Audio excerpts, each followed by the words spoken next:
एक बार की बात है, एक हरे भरे जंगल में एक प्यारा सा चूहा रहता था। चूहा बहुत ही चतुर और समझदार था। उसका नाम चूचा था।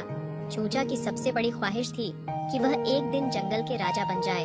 एक दिन जंगल के राजा शेर ने घोषणा की कि जो भी चतुर और साहसी होगा वह जंगल का नया राजा बनेगा। चूचा ने तय किया कि वह इस अवसर का पूरा फायदा उठाएगा। चूचा जंगल के सबसे ऊंचे पहाड़ पर चढ़ गया। वहाँ उसे एक विशाल और डरावना अजगर मिला। अजगर ने कहा, तुम यहाँ क्यों आए हो छोटे चूहे? चूचा ने आत्मविश्वास से कहा, मैं जंगल का नया राजा बनना चाहता हूँ। अजगर हंस पड़ा और कहा, तुम्हारे लिए यह बहुत कठिन होगा। मेरे लिए तुम्हारा डर बहुत जरूरी है। चूचा ने सोचा कि उसे अजगर को मात देने का कोई तरीका ढूंढना होगा। उसने तुरंत एक योजना बनाई। चूचा ने अजगर से, मुझे एक मौका दो, मैं तुम्हारे डर का सामना करूंगा। अजगर ने मान लिया और चूचा को एक चुनौती दी। तुम्हें जंगल की सबसे बड़ी नदी पार करनी होगी। चूचा ने नदी की ओर बढ़ना शुरू किया। नदी बहुत चौड़ी और बहाव वाली थी। चूचा ने देखा कि वहाँ एक पुराना लकड़ी का तख्ता तैर रहा था। उसने तख्ते को पकड़ लिया और उसे नदी पार करने के लिए इस्तेमाल किया।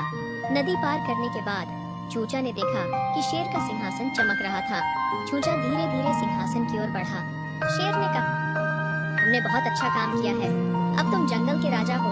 चूचा ने मुस्कुराते हुए कहा, मैंने यह सब अपने साहस और चतुराई से किया है। शेर ने उसे सम्मानित किया और चूचा ने जंगल में एक नए युग की शुरुआत की। चूचा ने सबको सिखाया कि न केवल ताकत बल्कि बुद्धिमत्ता और साहस भी महत्वपूर्ण होते हैं। और इस प्रकार चूचा ने अपने साहस और चतुराई से जंगल का नया राजा बन गया। सब जानवर खुशी से झूम उठे और चूचा की सराहना की। चूचा की कहानी से हमें यह सीखने को मिलता है कि अगर हम अपनी बुद्धि और साहस का सही उपयोग करें तो हम किसी भी चुनौती को पार कर सकते हैं। और इस तरह चूचा ने अपने छोटे आकार के बावजूद सभी को एक बड़ी सीख दी।